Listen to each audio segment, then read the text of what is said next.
반갑습니다. 준데일리의 남준기입니다.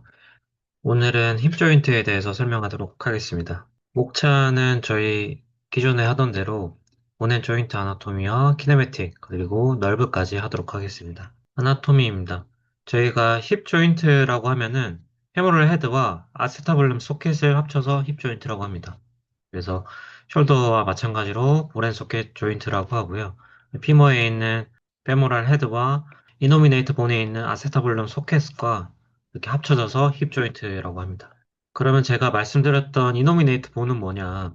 여기 일리움과 퓨비스, 이스치움을 합한 거를 이노미네이트 본이라고 하고요. 한마디로 이름이 없다 그래서 무명골이라고 합니다. 그래서 여기 있는 일리움과 퓨비스, 이스치움이 합쳐져서 이노미네이트 본이 되고요. 이거의 기능은 근육의 부착점을 이렇게 다 하나씩 다 제공을 하고 있고, 그다음에 상체로 힘을 이렇게 전달시켜주는 역할을 합니다. 그리고 이 골반 내에 있는 생식기나 이런 것들을 좀 보호해 줄 수 있는, 그다음에 상식기관들을 지지해 줄 수 있는 역할을 합니다. 하나하나씩 보겠습니다. 먼저 일리움입니다. 일리움에서 제가 가장 중요하게 생각하는 거는 바로 ASIS죠. 위앞 엉덩뼈 가시가 있고요. 그 다음에 아래앞 엉덩뼈 가시가 있습니다. 저희가 보통 이 ASIS를 토대로 골반을 팔페이션해서 어디가 좀 틀어졌는지 확인을 할 수가 있고요. 그 다음에 퓨비스입니다. 퓨비스는 퓨빅 심피시스라 그래서 앞쪽에서 보여드리면 여기 퓨빅 심피시스가 있습니다. 퓨비스와 퓨비스가 만나는 지점을 퓨빅 심피시스라고 하는데 이 사이에 두동 사이 원반이 있습니다. 그래서 이걸 관절을 이루고 있고요. 이게 부동관절이라고는 되어 있지만 약간의 움직임은 발생합니다. 그렇기 때문에 그 관절 내에서 이격도 많이 생기고 골반의 틀어짐도 많이 생기게 되겠죠. 여기서는 링 오브 더 펠비스라고 되어 있는데 체중을 좀 분산시켜 줍니다. 그래서 저희가 서 있을 때 힘이 이렇게 해서 이렇게 올라오잖아요. 뭐 예를 들어서 체중이 한쪽으로 쏠려 있으면 이런 힘을 타고 위로 올라가기도 하고 반대쪽으로 힘을 타고 올라가기도 합니다. 그래서 만약에 여기 퓨빅 심피시스가 좀 이격이 있거나 불안정하거나 정렬이 바르지 못하면은 퓨빅 심피시스 쪽에서 통증이 나타나게 되고 하지에 불균형이 많이 생길 수가 있죠. 이스치얼 자체는 공등뼈인데 공등뼈에서 가장 중요한 거는 바로 이스치얼 튜버러시티입니다. 이 저희가 튜버러시티 자체는 시팅 자세에서 이스치얼 튜버러시티로 딱 잘 앉아 있어야 되는데 저희가 보통 자세가 안 좋다 보니까 꼬리뼈로 앉아 있는 자세를 많이 볼 수 있습니다. 그래서 저희가 의자가 이렇게 있으면 다리를 이렇게 쭉 뻗고 이렇게 앉아서 이렇게 업무를 보게 되는데요. 만약에 튜브레 시트로 앉아 있으면 이렇게 해가지고 여기 튜브레 시트로 체중을 지지를 하면서 앉아 있어야 되죠. 만약에 이렇게 엉덩이를 빼고 앉아 있게 되면은 꼬리뼈가 많이 눌리고 뒤에 있는 인대가 이렇게 늘어나게 되면서 허리 쪽으로 통증이 생길 수가 있습니다. 앉아 있는 자세를 가이드를 하실 때 이 이스치얼 튜브레시티에 체중이 잘 가고 있냐를 보시면 될 것 같고요. 그 다음에 피머에서 좀 중요하게 보는 거는 그레이트 트로칸타입니다. 여기 그레이트 트로칸타가 있는데요. 그레이트 트로칸타를 통해 가지고 저희가 서서 그레이트 트로칸타의 움직임을 체크를 하면서 이게 중심을 잘 유지하고 있는지 아닌지를 확인할 수 있습니다. 기본적인 관절은 볼앤 소켓 조인트고요. 어깨와 마찬가지로 볼앤 소켓 조인트고 소켓에 쏙 박혀있기 때문에 숄더와는 다르게 굉장히 안정적인 관절입니다. 안정적인 관절이기 때문에 모빌리티가 좀 부족해서 찝힘 현상이 좀 많이 발생하게 되죠. GH 조인트에서 일어나는 임핀지먼트 신드롬이랑은 조금 결이 다른 임핀지가 일어날 수 있습니다. 여기서 안정성을 조금 더 더해주는 게 바로 리가멘텀 테레스입니다. 이 원인대라고 하는 게 있는데 이 원인대가 소켓에 이렇게 연결되어 있습니다. 그래서 이게 잘 떨어지지 않게끔 좀 더 잡아주는 역할을 하고요. 스카플라와 마찬가지로 레이브름이 있습니다. 레이브름이 이렇게 소켓에 이렇게 있고요. 소켓이 좀 더 깊게 박힐 수 있게끔 도와주는 역할을 합니다. 이렇게 리가멘텀 테레스 자체에 이 기계 수용기가 많기 때문에 고혈관과 인지가 잘 됩니다. 그래서 혈류가 적게 흐르는 거를 어느 정도 보상을 해주는 역할을 한다고 합니다. 직접적으로 통증을 완화시켜주거나 힐링의 역할을 하진 않지만 뭔가 조금 더 예민한 관절이기 때문에 통증이나 아니면 좀 불편한 감들을 그리고 관절의 위치를 좀 더 잘 느낄 수 있지 않나 싶습니다. 라테랄 센터 엣지라고 해서 가쪽 중심 모서리 각도가 있습니다. 제가 정면에서 봤을 때 아세타블륨이 덮고 있는 각도를 얘기하고 있습니다. 이 수직에서 끈 각도와 그 끝나는 선을 연결을 해서 각도를 체크를 합니다. 그래서 만약에 이 덮는 게 많으면 많을수록 좀 더 안정적으로 되어 있고요. 그다음에 이게 덮는 게 적으면 적을수록 아탈구가 일어날 확률이 높죠. 그래서 보통은 여기 부분에 이제 염증이 생기고 그다음에 통증이 생겨서 피 같은 게 저희가 몸속에서 좀 생기잖아요. 그러면서 이렇게 골극들이 좀 형성이 돼서 임피지먼트 신드롬을 일으키는 경우도 있고요. 25도나 35도 이하일 경우에는 여기 접촉 면적이 굉장히 좁잖아요. 만약에 지붕이 여기까지 있다라고 하면은 접촉 면적이 적기 때문에 계속 걷게 되면은 여기 있는 부분만 관절 압력을 많이 받을 수 있습니다. 그래서 이게 퇴행이나 뼈 관절염 확률이 증가할 수 있죠. 그리고 위에서 봤을 때 절구 앞 경사 각도라고 있는데요. 뒤쪽에 있는 레이브룸과 앞쪽에 있는 레이브룸의 각도를 계산을 해서 나타낸 각도입니다. 그래서 보통은 노말은 20도라고 하고요. 이거보다 익스턴 로테이션이 많이 되어 있으면은 서브룩세이션이나 디스로케이션 될 확률이 높습니다. 아세타블룸 안탈버전 앵글 자체는 이쪽에서 보면은 비틀림 각도와 비슷합니다. 보통은 저희가 15도의 정상적인 앞 경사 각도를 이루고 있고요. 어렸을 때는 보통 한 40도 정도의 각도를 이루고 있는데, 한 16세, 책에서는 16세라고 되어 있는데, 이게 아마 만으로 16세겠죠? 그래서 고등학생일 경우 정상적인 앞 경사 각도를 이룬다고 합니다. 중학생, 요즘에 성장이 좀 빠르긴 하지만, 중학생이거나 성장이 끝나지 않은 친구들이 이렇게 안짱이거나, 그다음에 골반이 바깥쪽으로 좀 많이 돌아가 있는 경우에는 좀 더 성장을 지켜보는 것도 좀 괜찮을 것 같고요. 근데 이게 너무 심하다. 너무 심하면은 병원을 가야겠죠. 이게 만약에 excessive antalversion이라고 그래서 앞경사가 이렇게 쭉 심해져 버리면은 피머가 external rotation 됩니다. external rotation 되면은 이거를 보상하기 위해서 아래쪽에서 이렇게 토인 자세가 만들어지죠. 그러면은 피머에서 관절의 일치도가 증가하기 때문에 이런 부상작용을 만들게 되고요. 그리고 리트로버전이라 그래서 15도보다 낮은 각도, 피머가 internal rotation 되면은 아웃토가 됩니다. 익세시브 안탈버전이 되는 경우가 보통 CP, 그래서 내성마비 아이들이 태어났을 때부터 걷는 게 조금 불편한 경우에 근육을 제대로 잘 못 쓰게 되면서 고관절이 좀 틀어질 수 있고요. 그러면서 안쪽에서 부상작용이 이렇게 일어날 수 있습니다. 정상적인 그 친구들의 경우에는 제가 중고등학생을 많이 치료해보지 못했는데 그렇게 많은 흔한 케이스는 아닌 것 같습니다. 생각보다는 흔한 케이스는 아닌 것 같고 그리고 저희가 고관절에서 경사각이라고 하는 게 있는데요. 보통 경사각은 출생 시에는 165도에서 170도입니다. 이거보다 더 경사도가 더 높다라고 보면 되죠. 그래서 뭐 이렇게 되어 있는데 이게 저희가 계속 걷고 체중 부하를 계속 받으면서 하다 보면은 이 각도가 점점 이제 압력을 받으면서 점점 이렇게 아래로 내려오게 됩니다. 그래서 저희가 성인기 될 때까지는 125도인데 그 속도에서는 좀 차이가 난다고 합니다. 그래서 보통은 콕사바라라고 그래서 안구비 엉덩 관절이라고 하고요. 이 각도가 120도, 125도보다 더 내려가 있는 각도, 압력을 더 많이 받은 각도를 콕사바라라고 하고요. 콕사발가는 박구비 엉덩 관절이라 그래서 이 각도가 높은 경우를 얘기합니다. 체중을 잘 제대로 받지 않은 경우를 들 수 있겠네요. 여기 보시면은 익세시브 제뉴 발굼이 있는데 보통은 콕사 바라가 있을 때 콕사 발굼, 즉 X자 다리가 만들어지기가 쉽습니다. 그리고 콕사 발가가 있으면 이 제뉴 바룸이라 그래서 O자 다리가 만들어지기가 쉬운데요.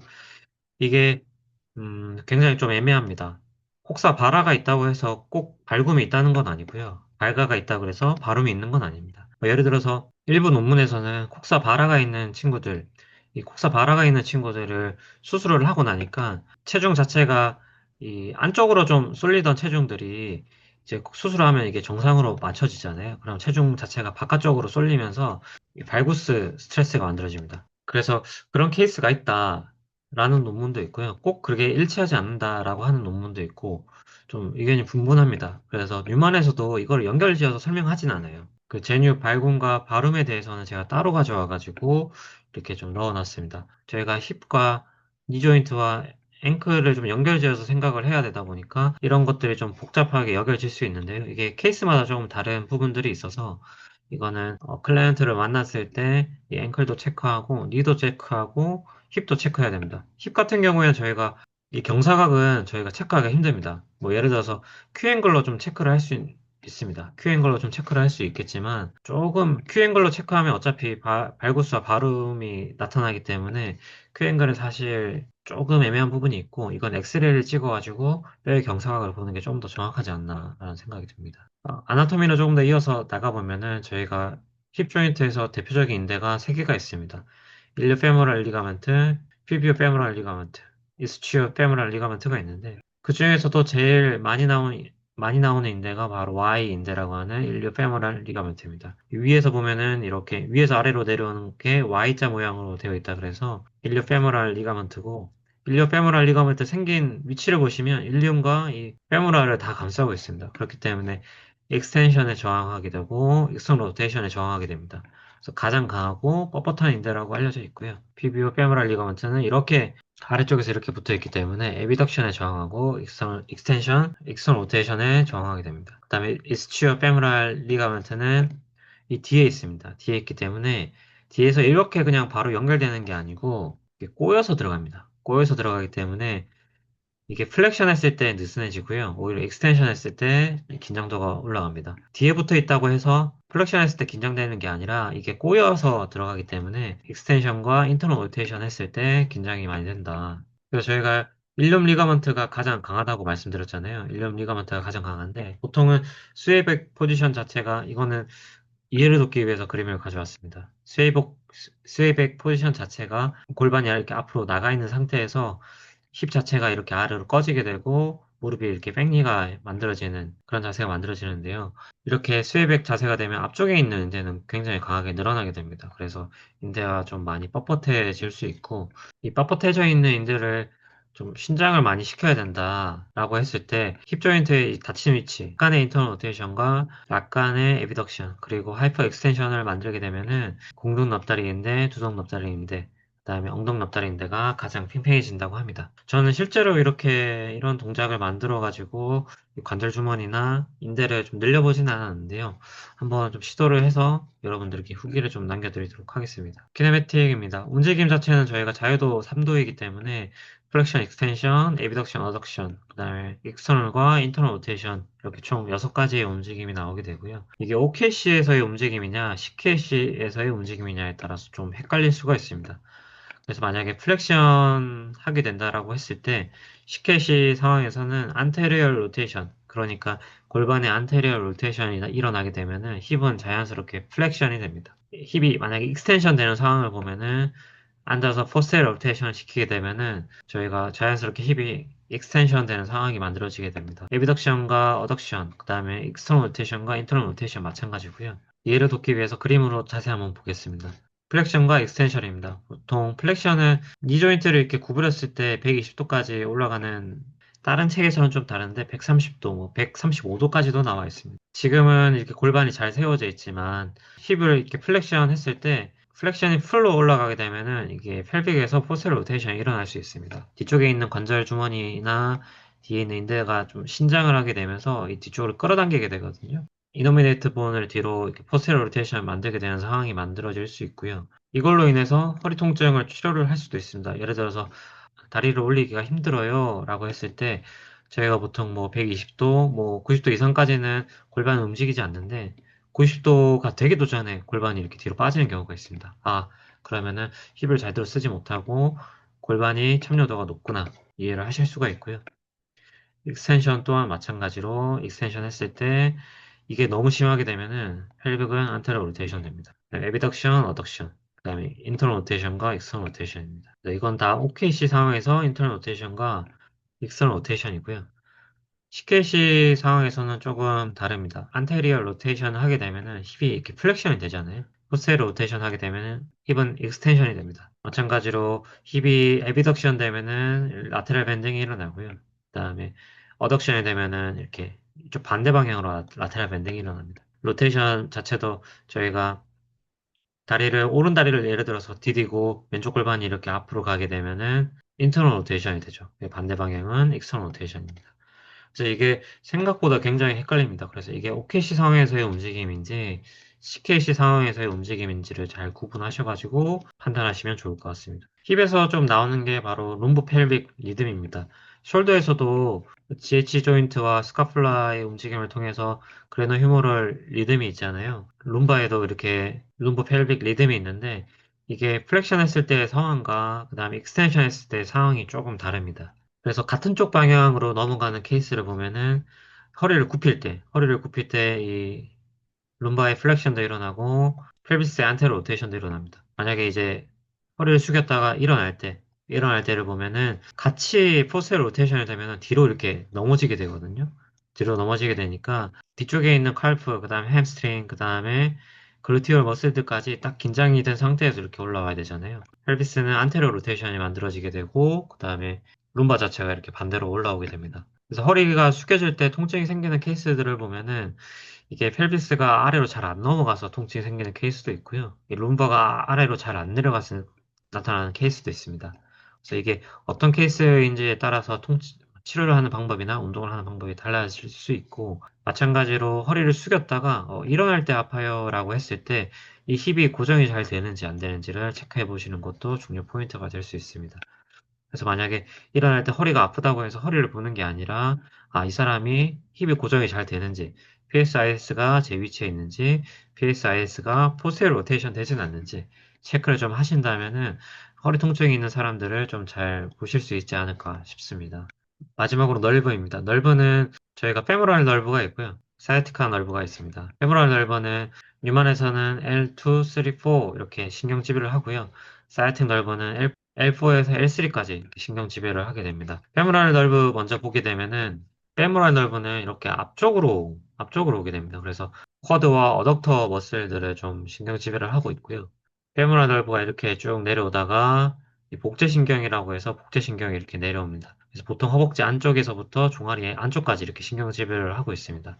여기 내전근관이라고 있는데 이 내전근관에서 이 복제신경이 이렇게 지나가게 됩니다. 복제신경이 지나가게 돼서 내전근관에서 문제가 생기는 경우 이렇게 안쪽이 저릴 수가 있습니다.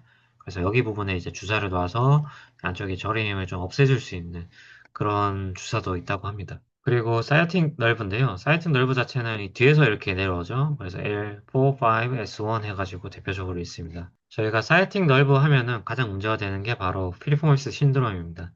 피리포미스가 이렇게 길게 가로로 이렇게 있으면은 이 아래로 사이아틱 널브가 내려가기 때문에 사이아틱 널브가 문제가 있는 사람들은 피리포미스가 이 신경을 압박하고 있기 때문에 사이아틱 널브가 문제가 생기는구나 라고 하는 게 바로 필리포미스 신드롬입니다. 이 위에서 봤을 때 필리포미스가 이렇게 그냥 위를 지나가고 있는 것 같지만 페모랄 헤드 자체 뒤쪽으로 가기 때문에 그냥 일반적으로는 익스터널 로테이션이 됩니다. 익스터널 로테이션이 되는데 힙을 90도까지 플렉션하게 되면은 피머 헤드가 필리포미스 뒤로 가게 됩니다. 그래서 인터널 로테이션이 만들어집니다.